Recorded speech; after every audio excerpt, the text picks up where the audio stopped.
So today I'm going to show you how our price watch configuration works. So in the approval folder, you can see we have this little symbol over here and it says price watch detection. So I'm going to just open up this top one here just to show you what it looks like. So you can see here we have the little symbol. So we have a price either increase or decrease detected on those products. And you can see this over here, price watch.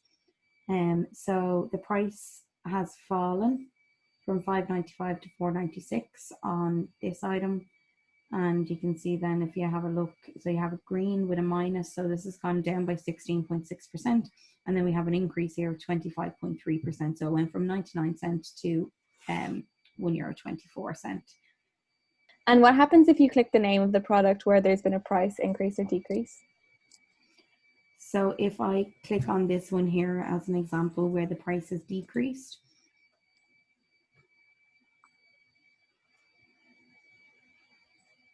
we get this opening up in a separate tab and it is showing you the invoice where the other price of the item. So it's this one here, the scalp lotion, where it was $5.95.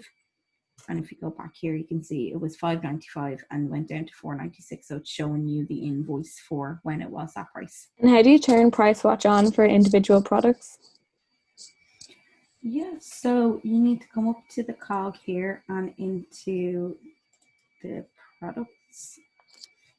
And when that loads up, you can see I already have ticks beside all the products here that the system has gotten from invoices. But if the ticks weren't there, if you wanted to do price watch on a particular item, you just need to put a tick in the box beside it. And then the next time you get an invoice in that has that line item on it, then price watch will begin. So just to show you on this, the little light bulb, this is the first time the product's seen. So the next time you receive an invoice that has one of those products on it, you'll get the little light bulb. And then from the next time after that, then that you receive an invoice from a supplier with that product on it, will when the price watch will start showing whether it's gone up or down. If there's been no change, then this here, the bulb will be gone. It will be just a blank square. Okay.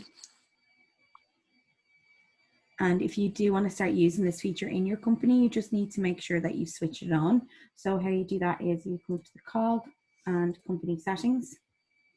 You need to go into your package and add-ons. And then I have a toggled on here, but you just need to make sure that the toggle beside price watch is toggled in the on position.